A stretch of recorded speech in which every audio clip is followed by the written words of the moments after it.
What's the secret? Practice. That's the secret. Keep doing it over and over, repetition and learning.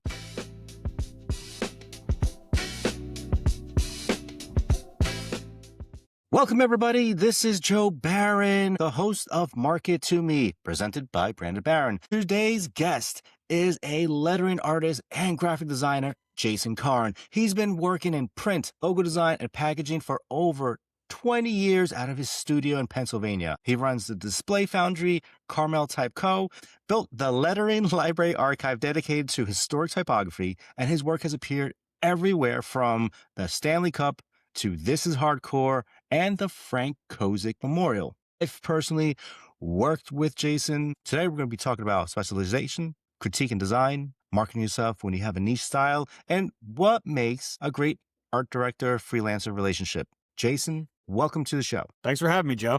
It's good to be here. Good to talk to you again. It's been a little while since we chatted, but always was nice to work with you and meet up with you at the conferences back in the day. Yeah, all those different conferences, which is so important for networking, just to meet new people and just you never know where those relationships will lead you down the line. For sure. Jason, you started doing artwork for the NJ hardcore metal scene. Would you say that helped shape your style and your lettering style specifically? Yeah, I think it definitely had an influence for sure. When I got out of high school, I wanted to be an architect. Well, specifically a draftsman. I wanted to design the house. I didn't give a shit about the engineering side, but you have to be an engineer now. There's architectural engineers. There's no just draftsmen. So, the math part of it really killed me.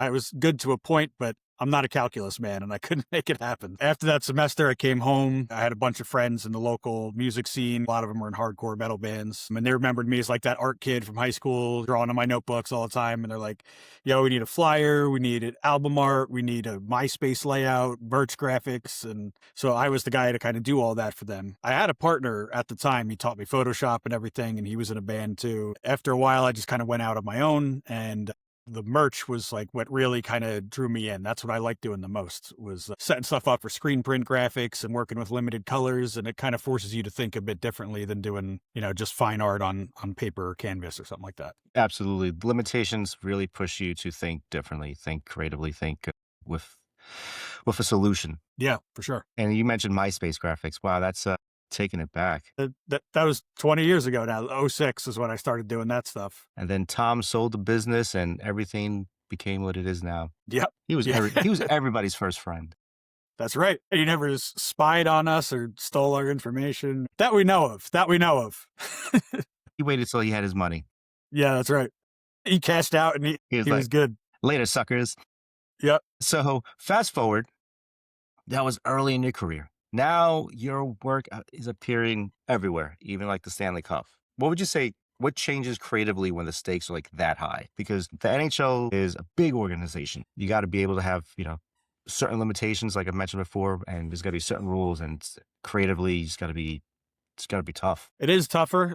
The higher you go, the bigger the project is, the more layers of approval you need to get. There's different departments that need to sign off, legal and marketing and advertising. And so I wouldn't say you have to homogenize and dumb your design down, but you have to make it appeal to the widest demographic possible while still representing the sport or the event well. So for the Stanley Cup specifically, we looked back at historical examples that were actually engraved on the cup. They have all these awesome letter styles that have been engraved for over 100 years on that cup.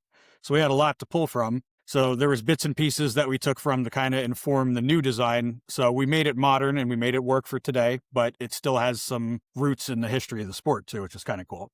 I mean, that seems like a dream project for many. I mean, did it feel like it? Did you realize that you were hey, this is greatness and I'm participating in part of the history? Yeah. It kind of blew my mind when I got the ask for it. It was at a weird time too. It was right during when COVID hit. Okay. So, I think Mike Sulik, right? From Fan Brandz. Yeah.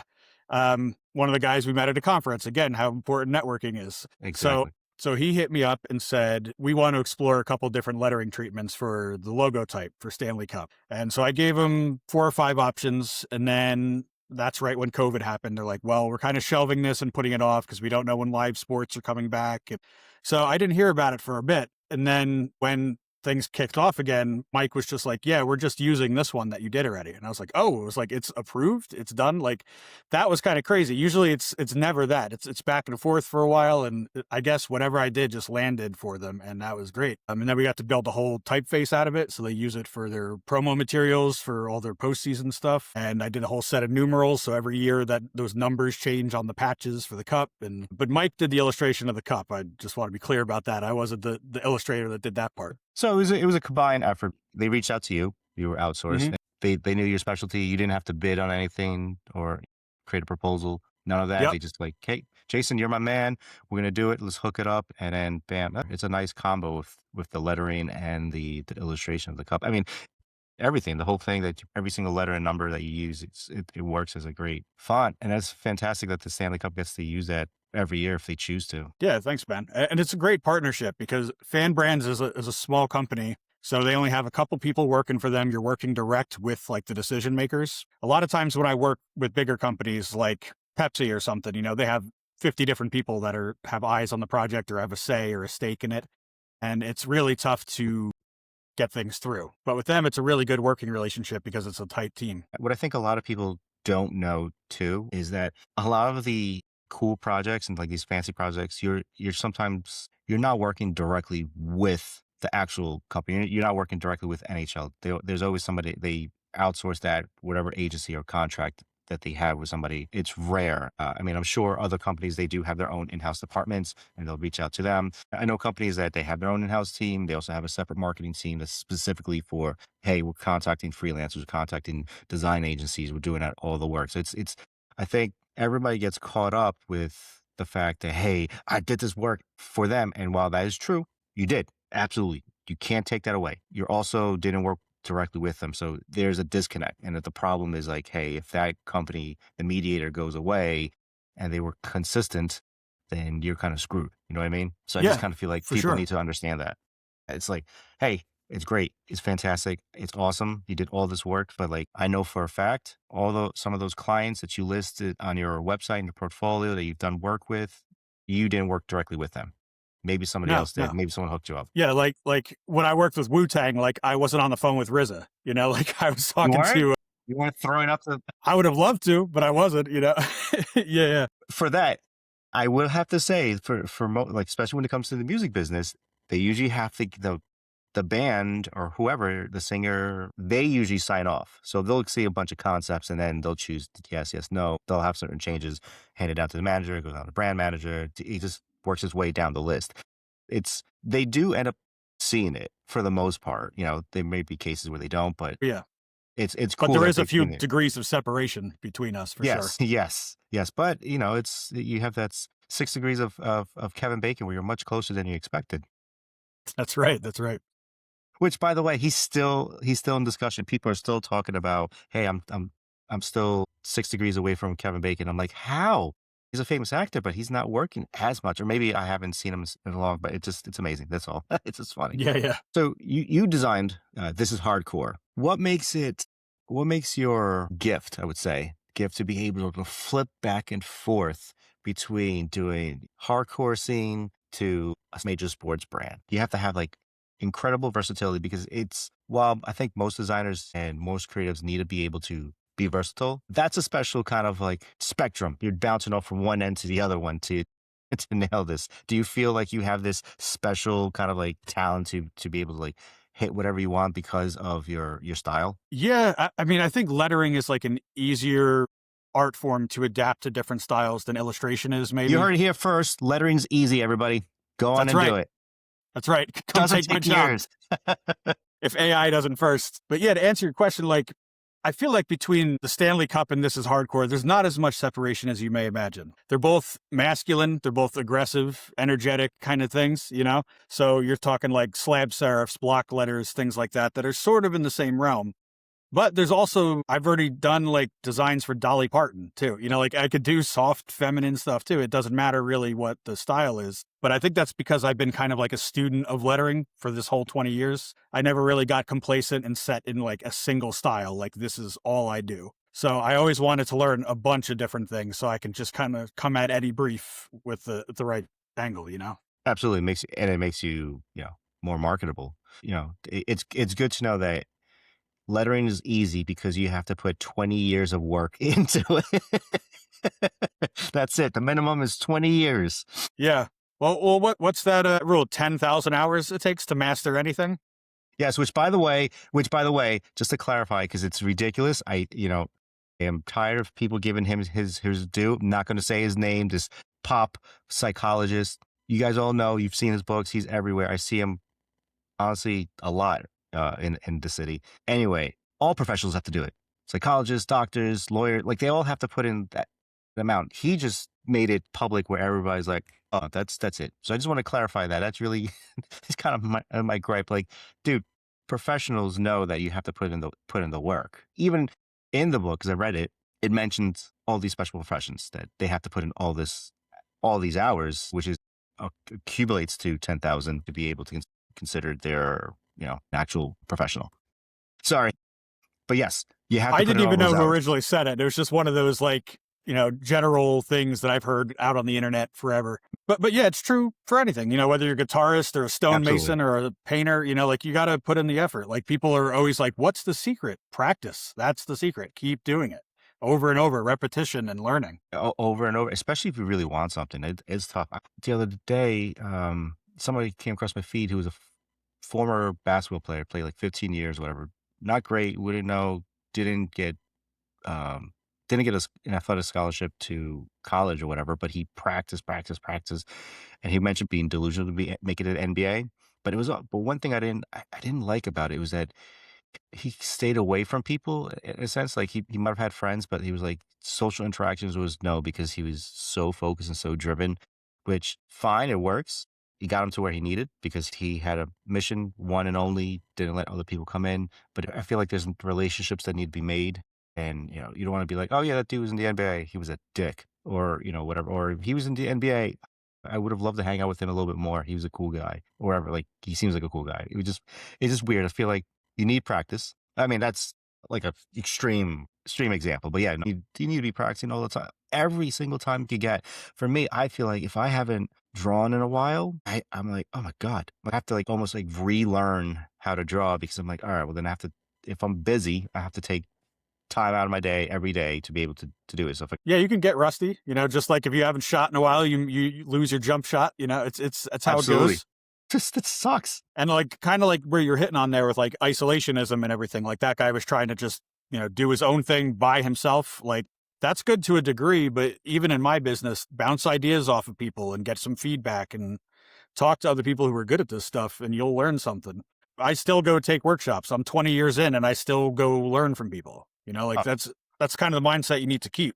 You can't stop learning. That's the thing. Especially if people who went to college or university, the learning doesn't stop there. You continue learning and you keep growing, and you go to conferences, you go to seminars, you go to anything that can improve yourself and also your career. I mean, if you don't want to do it, then fine, that's up to you. But if you really want something, you'll figure out the money situation to attend a workshop or whatever, or a convention. You just have to meet people, connect, and like, dude, there's people that we know that are like probably 10 times more talented than anybody we know, but they just don't market themselves because that's not their goal. They end up being the designer. You know what I mean? But like, it's again, they put in the work. And so like, if you have a question, you hit them up and they'll tell you privately or whatever, because that's a reliable source. Yeah. I feel like a lot of younger people seem to be like afraid to reach out to designers too a lot of the time. Like I even saw this play out in real time at one of these conferences. One of the like keynote speakers was there and this lady walks up to him afterwards and she's like, oh my God, I messaged you on Instagram and you responded to me. And she made it like it was this big deal. And he's like, yeah, of course I did. Why wouldn't I talk to you? Like it seems like it's so obvious, but I think people almost attach like a certain degree of celebrity once you've done like big work. Like Draplin's a good example of that. Like everybody treats him like a design celebrity, because he's got this big personality and he's everywhere and he's at all these conferences and everything, but he's an approachable dude. Just like go up and introduce yourself. He was talking for, I think his book that released like Creative South 10 years ago, whatever. Yeah. It was, going to Creative South, you fly into Atlanta and then you could take a flight or drive to Columbus, Georgia. But if you take the flight from Atlanta to Columbus, it's, I think, like 2 flights per day, one getting there in the morning and one in the evening. But so everybody's there. So like if you're going to that conference, you're going to see a whole bunch of creative people. He was on it. People showed up. It was like, I forgot, I think Kevin Green, who, you might know as well. Mm-hmm. Yep. Somehow Kevin knows him, introduces me to him, because I was just like, I know Kevin, and we're chatting, and like Draplin's just kind of like super approachable. We're like, oh, where you from? Blah, blah, blah. This, I'm like, oh yeah, from that part. I'm like, dude, how the hell do you know this part of Jersey? This part, he just travels everywhere and just knows. He's very approachable. And at the time, he had a Skillshare tutorial, and I had a question about it, and I brought him like, hey, I have a problem. This doesn't make sense to me. And he's like, oh, like in the airport, we're all waiting for our luggage. See you tomorrow. Bring your laptop. I'll show you right in person. So this dude's super approachable to be fine, to be the force that is Aaron Draplin. But again, it just shows you can still have a conversation if you get with him. David Carson, I saw him on the street after a talk at some conference in New York. So I'm like, dude, hey, I was like, I saw you talking. And he was just super chill, as you would think. And he was just a cool dude to talk to. He was just an approachable dude, like on the street or whatever. And then I've done that with even comedians. I've stopped by and, hey, just want to say, fan, good job, keep doing what you're doing. They pound, give me a handshake or whatever, ask for my name, and we keep it moving. That being said, doesn't mean I don't get all fanboy sometimes. There's just certain people, celebrities, he's just like, whoa, you don't expect to interact, even accidentally. Yeah. But again, yeah. Again, to bring up your point is that people are approachable. People, for the most part, are friendly. They're not going to tell you, hey, contact Jerry at this marketing department and he'll give you the work, take that work away from me or whatever. But they'll try to hook it up or do some sort of connection. Like, hey, let me have your number. You have a cool style. Down the line, it'll work out. And that's kind of, technically, that's how it worked out for us. Yeah. Yeah. And it comes to like sustained relationships too. It's not like just a one-time, like hit them up and, hey, do you have any work for me? It's like you got to build that connection and that trust, that relationship and everything. You have to be genuine. You have to be genuine with the relationships. Yeah, exactly. You can't just walk up, hey, met you once, pay me. Like, come on. Yeah. I can knock it out of the park. Maybe. I don't know you. Yeah. Yeah. So it's about building relationships, working with people that you like, know, and trust. And hopefully down the line, it works out for, both parties, whether it's one side or not another. It's going to work out somehow in some degree. Maybe even if there's no work for the one person, maybe they'll be able to connect you with like, hey, contact Sarah. She might be the person you want to connect to regarding this.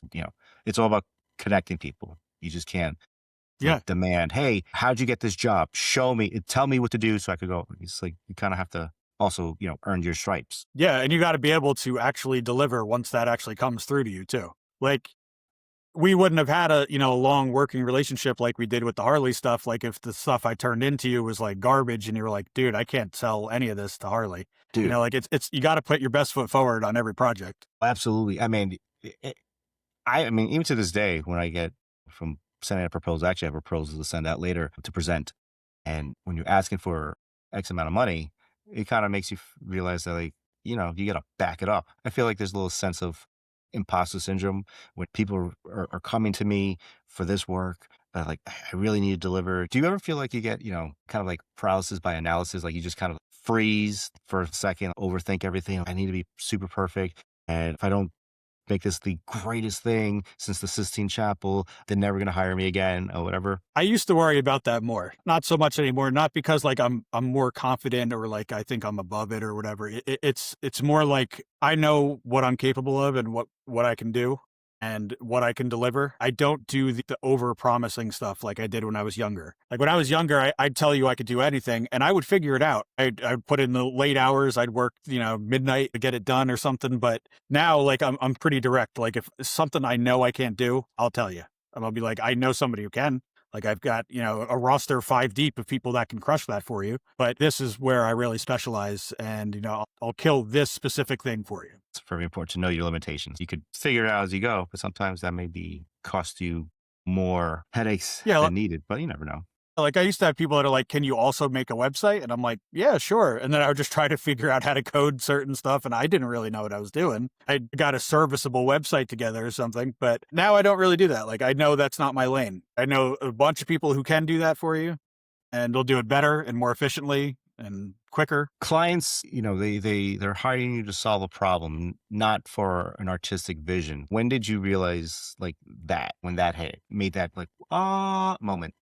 I would say it came like 5 years in. At first, I was just doing what I wanted, what I thought would look cool for every client. Like they were coming to me because they already liked my work. So the assumption was, okay, they just want me to keep doing more of that. And sometimes that was true, but a lot of times it wasn't. They were coming to me to do something specific, but I was giving them what I wanted to be the answer, not what really worked for them. And I was getting a lot of rejections with my work. I'd send it in. They're like, yep, this isn't it. This is not what we want, not what we asked for. And I'm like, yeah, but it's, I had this ego as a younger kid and I was like, yeah, but it's better than what you asked for. It's cooler. Like people are going to like it. And they're like, that may be, but our business doesn't look like this. This isn't our brand. This isn't our tone of voice. This isn't how we market. So it took me a while to learn that you have to kind of adapt to the client, not the other way around. And then how did you feel like, so you mentioned you had an ego. How did you separate the ego? Is it just from getting all these rejections, or did somebody actually sit you down like, hey, and tell you like,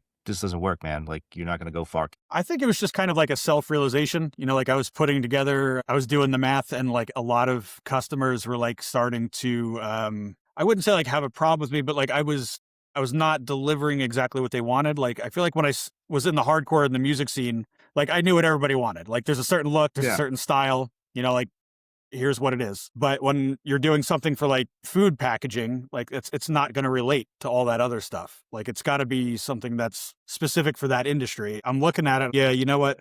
Maybe this isn't right. Like there used to be that website Clients from Hell where people just shit all over clients and stuff, It was pretty funny. There was some funny ones and there have been some bad clients, like legit for sure. But a lot of the time, like the client knows their business a lot better than you ever will. They're running it day in, day out. They know what their customers are.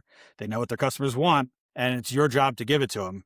It took me a little bit to learn that and like kind of get out of my own way and be like, okay, let me just listen to these people. So true. The client does know better. They know their business, not you. You're the hired gun. Unless you're providing some sort of strategy to add to it, then let them do what they're good at and let you do what you're good at.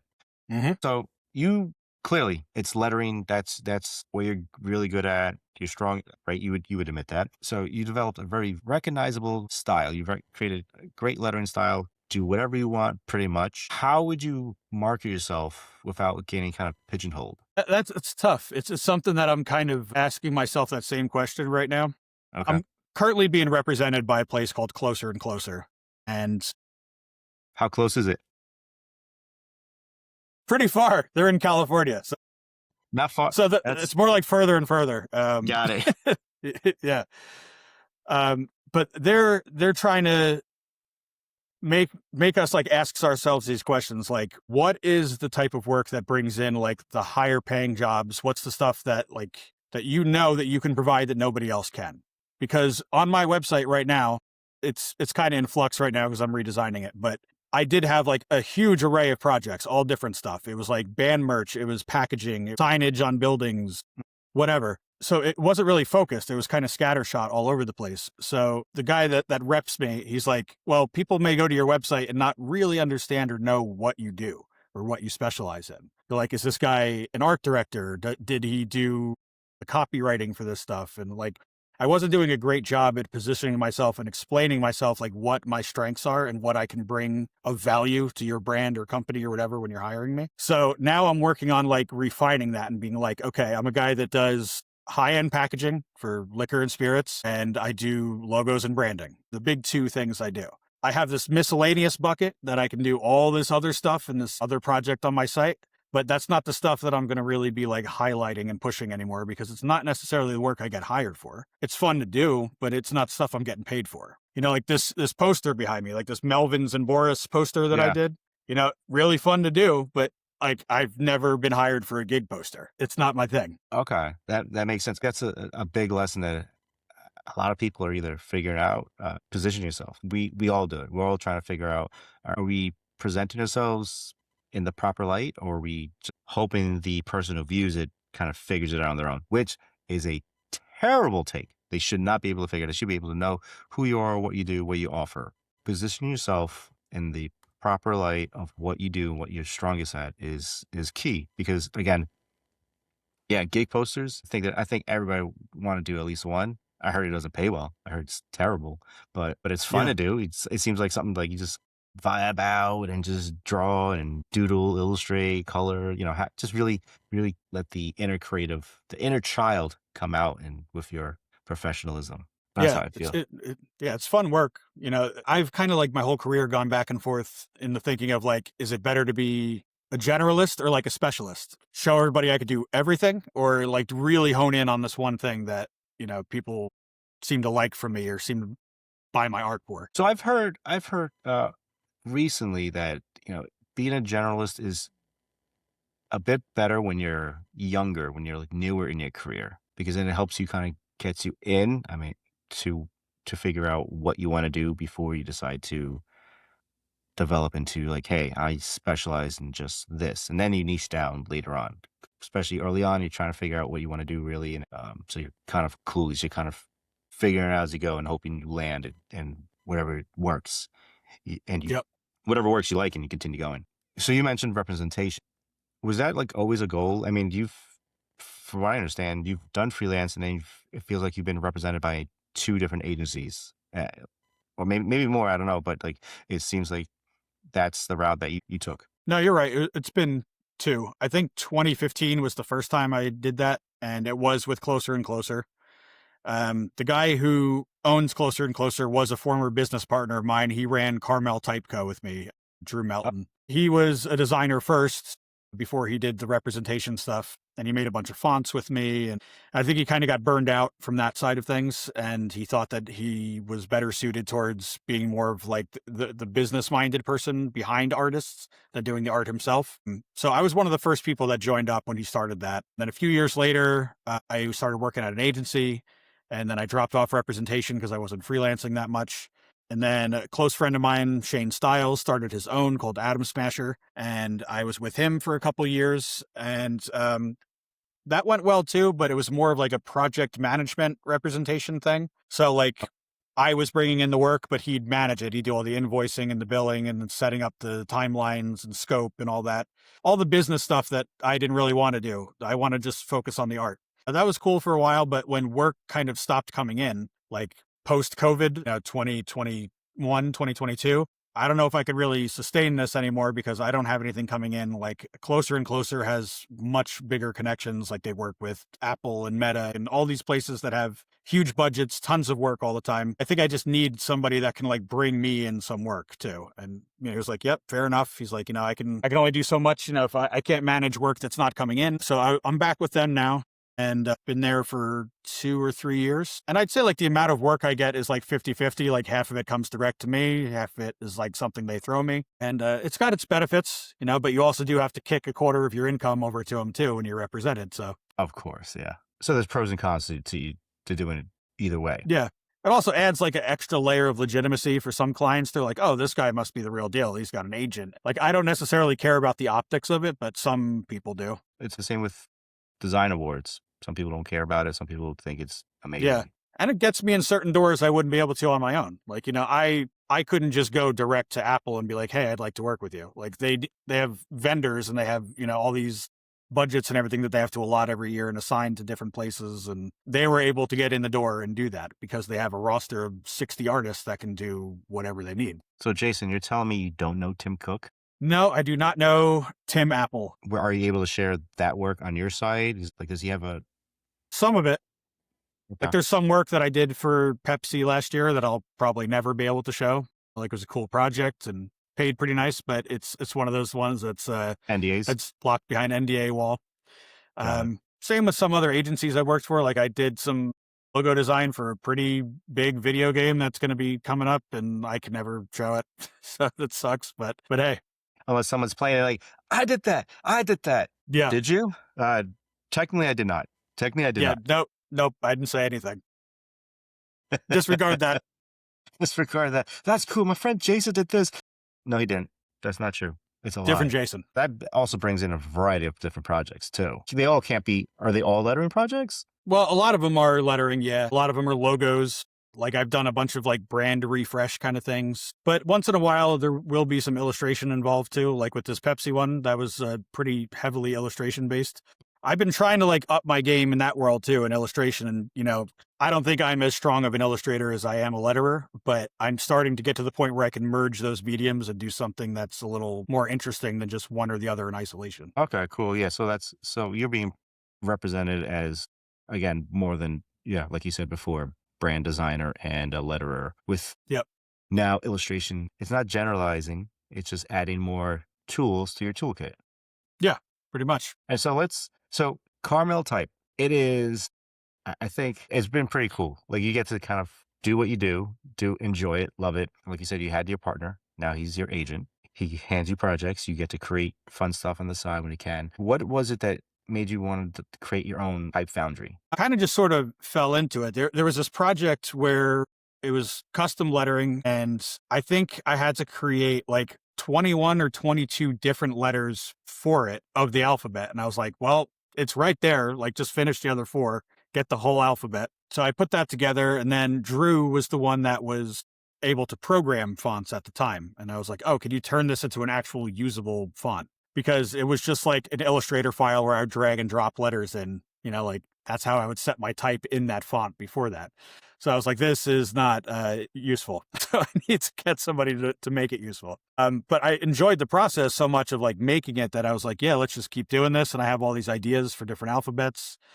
There's a lot of stuff that at the time, like I didn't see any examples of in the market. And I was like, okay, here's a gap that I can fill with this letter style that doesn't really exist out there. But in specializing that far though, too, like it's not a utilitarian font that people are going to pull every time they need to do a project. It's something that was like very specific.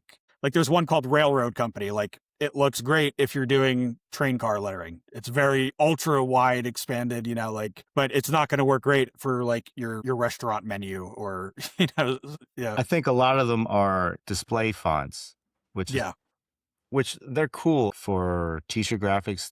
They're fitting. Definitely use a bunch for, I definitely use a bunch like for graphics, and they're fun. They're fun to use. They're definitely fun to play with. Again, you have to use them properly. You have to match the type correctly. Yeah. Do you think you ever do more of the non-display types? I don't think so. I don't see myself as like a text face guy that's going to do one that's like, good for setting in a book or something like that. Oh, that's fine. Yeah. Like I think that's a different kind of skill set. Like my friend Mateus Herzberg down in Louisiana, does Herzberg Design Co. He's incredible at that stuff.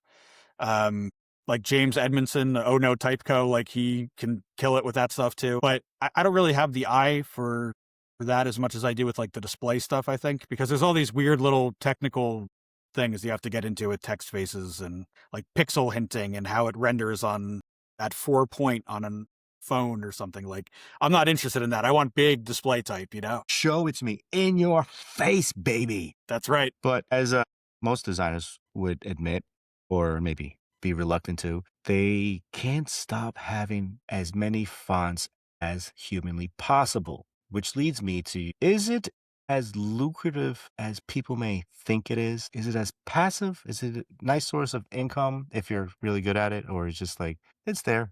Or unless, it's like anything else. If you market it, they will come. Depends who you ask. For me, I make nothing on them, pretty much, almost nothing. I'm just breaking even month to month, paying the operating costs of hosting and all that stuff. But I never market it.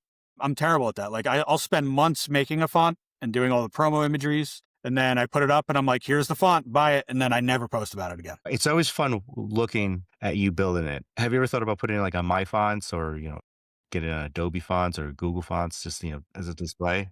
I'm sure they take a big cut or whatever, but it seems like I have a few on My Fonts, but they don't really do too much. I talked to somebody at Adobe Fonts a while ago and they're like, yeah, we're interested. So I think that might happen. Something new that just popped up was that collaboration between Foundry and the Hood sisters. Did you see that? I know they sent something about it. They basically have like their own micro version of Adobe fonts where like you pay a subscription to use all of their type for like, I don't know how much it is a month or anything, but I thought that was like an interesting new business model for like these smaller foundries to allow you access to the fonts for cheaper than it would be to actually buy them. That's an interesting new way of looking at it. Like, I don't think I've really thought much about doing that myself, but yeah, it would be probably beneficial for me to get on somewhere like Adobe Fonts or somewhere that has much more reach that can push it out. I was just curious. I mean, again, I'm not, trying to force anything. I was just, I think it's cool. So if anybody really is interested, help a brother out, hook him up. It's pretty cool, because it really is. They are quality typefaces. It's definitely worth using in some sort of special display. I mean, I have thousands. Okay, a little bit of exaggeration, but I have, a good amount, fair amount. And everyone has their three favorites. Switch it up every once in a while. Do Yep, yourself, that's do right. yourself some good. Switch it Yeah. up. Even though Botanist I see everywhere. I feel like everyone uses that one. That's probably the strongest one from Carmel Type Co. And which again, get it because it's still a fantastic. I would love to see it more out in the open. Yeah, Yeah, no, funny I'm just enough, there's a local breakfast spot around here that we go to every weekend, and the girl that's our regular waitress, she came over wearing a yeah, Johnny Cash shirt and it had the botanist Johnny Cash that's across it. And I funny. was like, it's like no shit. All right, cool. There you go. No, I love seeing designs out that they create like where I've worked on. I'm like, oh, I've done that. I had a hand in it. I'm like, oh, or a design. I'm like, ooh, I haven't seen that in a long time. That's nice to see.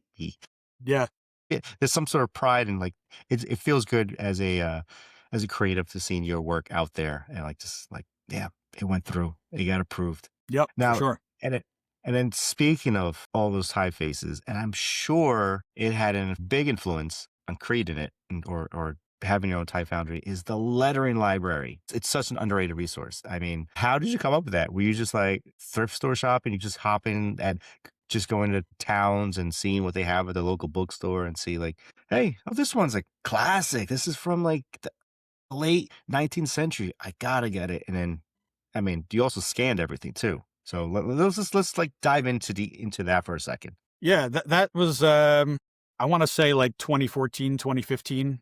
I started that out. And I was kind of like going into, old antique shops and things like that and looking for books and reference on, at the time, it was mostly just like design, like ornamental architecture or like old like cartooning tips and things like that. But then I started coming across lettering books like the Speedball textbook, like they put out like every year back in the day. And like they had pages of all these different alphabets and ways you can lay them out on signs and show cards and stuff. And I was like, this is pretty great reference. And I go online and I don't see that pretty much anywhere. There may be like a picture of a page here and there, like the cover, but there was no real reference source online like that at the time. This is before Letterform Archive. This is before anybody else that really started doing the digitizing of the old books, I guess. But yeah, the idea was like I'd do a subscription model, $10 a month. You get 4 books a month delivered to your email in PDF. And it was kind of like this way for me to like crowdsource my own habit, of buying more books. It was like feeding the machine. There are worse addictions. Yeah, I could do worse. Yeah, now I have, I don't know, 400 or 500 old books that are like pre 1950, and a lot of them are lettering based. There are some other stuff in there like ornamentation or heraldry and crests and stuff like that. But a lot of it's for sign painting, lettering, penmanship, that kind of stuff. But yeah, I thought it was important to preserve it, for design history, essentially, to show what all these different styles were and all these different eras and locations. Something, say, hypothetically, a client comes to me, is like, oh, I want to start a bakery that looks like it opened in the 30s in France or something. Well, I have something I can directly reference for that. Like, let me go pull a book that was published in France in the 1930s, and I'll see what kind of lettering styles they were working with, what their signs were like, and I'll get you something that's genuine and authentic to that time. Not just like sort of referencing it. Yeah, all these public domain sites sort of are still gathering all that information. You dug deep and really found some keepers. I mean, I've seen they also take up a lot of memory. God damn. But I think it's I know. I got a lot of emails about that 4 gigabyte file downloading. Like, this has been downloading for 3 days. It is a great resource. I mean, it doesn't hurt to have I have my bookshelf and, they can only carry so many books. I mean, I have problems with ebooks as well, but being able to open up a PDF with a bunch of resources is fantastic. I have it saved. I know where I could go and just like look up. I have that in everything, old vintage illustration, old design work or logo, we have all these types of resources. So with lettering, it only makes sense, especially since everything was the craft of painting by hand was so important back in the day. Like, it's Yeah. fantastic. Like all that Art Nouveau style, any ornamental arcs, and it's fantastic. It's nice. And what's great is that things come in phases. Trends pop up again. You see them rebooting and adding a modern twist to something that was, done in Art Deco style, whatever. It's cool to see. So it's cool that you're preserving that and sharing that history. And for the most part, most of them kind of hit the public domain timeline anyway. So not saying Yeah, anybody can yeah. steal it, I was but keeping it like pre 1930 when I was doing it. That was like yeah, the limitation there. pretty good move in that part. Because then, hey, you can also make some money off it. Like I said, we've worked on Harley-Davidson together. I was able to bring you on. It's fantastic. And, I'm not the only person that hired you, provided you art direction. But, from your perspective, what makes an art director or creative director great to work with? I think a good art director and creative director is somebody who doesn't over specify what they want, but also doesn't leave it totally up in the air. Like somebody who's sort of in the middle ground, like give me some guardrails, but also trust me enough to do my thing. And I think that was something that you were always good with. You're like, here's a couple things that we like, that we think that you can do something like this, and go ahead and do it. And, I think, most of the time we kind of connected on that. And, most of my work feels that way. Like if you give me so much direction that it's like micromanaging down to the exact serif style or something, it's like there's no room for interpretation. Like I'm just fulfilling like a request at that point. Like there's no art in it anymore. There's no interpretation. But the other end is even worse, giving no direction whatsoever, and then just like being like, well, that's not it. We don't like it. And it's like, well, you didn't tell me anything. Like I don't know what to give you. So I think there's got to be a little give and take from both sides. Like a little trust from both parties goes a long way. Yeah, absolutely. And one thing that I've also done too is that you need somebody to go to bat for you. So I've made sure that I That's advocated big. for whoever I was bringing on. I also had to advocate for myself to prove that we hit the goals, hit the designs. This is what the season, if it's seasonal graphics, this is what it needs to look like. I think that's also something you need on your side as well, because you're the creative doing one thing. And again, I know my limitations. I could do a rough lettering if I need to. Like that's fine. I didn't specialize in that. That's not what I go to. If I need something, I know a guy, I know a girl, I know this, I know a woman. A child, if he's good, a savant, I'll hire. But I think that's another element too, that hey, that you provided the work, you did everything, but you need also the person to back you up. And I think that's key in kind of really any industry. Really, you need someone to go for bat for you. And like I think that's another element that I think is important. I think you would agree with that. Yeah, that's huge. Because there's been times that I've delivered something and say, for example, like the CFO of the company or something doesn't really like it. But that person's not really a creative, and like they're not really getting like the vision and everything. But the creative director is somebody that they might listen to a lot more than me anyway. I'm not even part of the company. So if they're going back to them being like, no, like, trust us, like, this is it. And then they could actually back it up with real data and real numbers once campaigns launch and things like that. That's huge. And then that goes a long way towards trusting you the next time too, for repeat work. Yeah, exactly. Have you been brought into meetings with the whole team members to kind of go over a whole campaign? Yeah, there's been times where like I've been in, digital rooms with all Zoom, the, it's fine. the big deciders and stuff. And it's a bit tougher to sell to them because I guess they think in totally different terms than artists do. I think, they're looking for different metrics and numbers and goals and satisfying shareholders and all the things that don't really go through our heads when we're concepting and sketching. But, when you have art directors, creative directors in that room and project managers and people that will have your back and go to bat for you, that kind of takes the burden off you as an artist a little bit to sell yourself, because they'll do it for you as long as you're doing good work. It's pretty much what we said before. We kind of back up what you said you would be able to do. Mm-hmm. And so, I mean, that's important. Like everybody been working together, seeing the same vision and then making everything go through. And then the work keeps coming and coming and coming. But when things start slowing down, like I remember you telling me specifically that when it's an election year, gigs and jobs slow down almost to a halt. In that case, what do you do when things slow down? Like, how do you improvise? How do you pivot to so you keep the income coming in some level? Is that when you focus more on Carmel Type? Like now you're marketing it a little bit more? Because sometimes they see you market it. I know you're saying you're bad, but there has to be some sort of thing to keep you going. Yeah, yeah. It'll probably be different for every artist, but for me, I start focusing on personal work and growing new skill sets and trying to maybe even learn new software and seeing where I can be more useful to clients. Maybe I'm a specialist in type and lettering, but I can do these more, I guess, like, boring jobs that kind of like fill the gaps. Like I can make your brochure or pamphlet or, whatever. That's not going to be something flashy I throw in my portfolio, but it'll pay the bills. And then also just like hitting up previous clients, especially ones that you have good relationships with. Do you have anything for me right now? Like, don't be afraid to reach out and like cold call, email. Sometimes it leads to something good. Or, even hitting up like bigger agencies and studios. Like, do you have anything I'd be good on right now? Sometimes it leads to something. I think people might forget that to just reach out to old contacts, Yeah.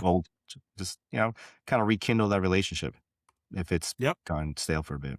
Now it's part of the show where it's rapid fire questions. Just answer them what you think. Just kind of add a little fun, a little personality into it. And so your style, fantastic with creating bourbon and whiskey bottles, but that makes me wonder, are you a bourbon or beer guy? Bourbon, for sure. All right. Okay. I think my 3 years in a Kentucky agency kind of pushed me that way. It forced you. You have no other choice. Well, when your biggest client is Sazerac and Buffalo Trace and they come by every holiday and drop off free bottles of bourbon at your desk, pretty good perks. In other words, there's no tap order. It's just whiskey and bourbon. That's right. Yeah. That's all you're allowed to drink there. That's all I'm allowed to drink. Just stereotyping people from Kentucky. Oh my God. All right. I've always been fascinated by this. What's the kind of music that you listen to while you work? It's a bit of everything, but I would still say like metal is the biggest thing. Like metal and hardcore is still what I listen to most. But if I'm like really like in the zone focused on something, a lot of times it's like hip hop, like Jay Dilla beats or like Nujabes or Madlib and MF Doom and stuff like that. So it sounds like when you're in the zone, it's mostly beats, hip hop beats specifically, all those instrumentals. Yeah. I love a lot of that stuff. I don't know, something about it just like, it's like hypnotic and, Yeah. You just, like with metal and a lot of like hard music, like they have so many different parts to a song, like different riffs and tempos and stops and starts. Like it kind of jolts you out of whatever you were in. But with hip hop, like a lot of the time the beat's smooth through the whole song and, you're just honing in on whatever you're doing. Again, I'm always fascinated by like the type of music. It seems to be kind of, that's the trance style, having instrumentals. While you listen to hip hop beats, are you listening mostly instrumental or do they have lyrics? It's both, like lyrics don't kind of throw me out of it or anything, but usually it's something that's more like I was saying, like Jay Dilla or Madlib, or I go like jazz rap. I'm listening to like Farside, Tribe Called Quest, stuff in that lane too. Oh, that's pretty cool. Sans serif or serif? Serif. Okay. I'm going serif. Vector or raster? Raster lately. Raster's more fun lately. I've been enjoying like the more of like freedom of drawing that way. Like with vector, I feel like everything's so precise. Like I can't really, at least I don't really know how to draw as well vector. Like when I'm drawing and I hit like the what was it? The N is the short key for like the pencil. I feel like every time I draw a line next to it, it like connects and I have to like ungroup the nodes and I'm like, it's a pain in the ass. So raster is just so much quicker and flows so much better right now for me. Vector for like the logo work always, but when I'm doing custom lettering, it's more fun to draw raster. For me, I prefer Microsoft Paint for logos. That's the kind of where I go with. That's a pretty premium piece of software right there. It is. I think it's so underrated. I think most people need to do Microsoft Paint work. Yeah, it's so much easier to do color separations in there. Everything, color separations, creating websites, presentations is fantastic. That color choice, that color palette. Anyway, sarcasm, people, just letting you know. God damn, I don't know if people pick that up. There's going to be one person that's like, interesting. I'm like, no, I'm joking. Yeah. So wait, so then your raster program of choice, is it going to be Photoshop or Procreate or? Still Photoshop. I have an iPad. I have not messed around with it that much yet. It's fun. I still find it a little bit hard to do. Like I'm so used to drawing on paper and sketching on paper and then taking it to the computer. Like me too. It's just like hard to break that process. It's hard. It's like but like I know what I want. I know how to fix it. I could even take the tracing paper over my sketch to like refine it even more and then put it on paper, sketch it out. Like there's a whole process to it. Unless it's strictly design work, then I have to do everything on paper. Like sketches for design work, I do that. And then everything there, but I don't know. It's not efficient, I think, or I think that's what big design is trying to tell us, that it's not efficient. Could be. If you've seen Inside the Actor Studio, there's the list of 10 questions. And I've always wanted to ask one because it's just a fun one. What is your favorite curse word? It's the best. It works for everything. Yeah, and as somebody who grew up in North Jersey, and I think you did too, right?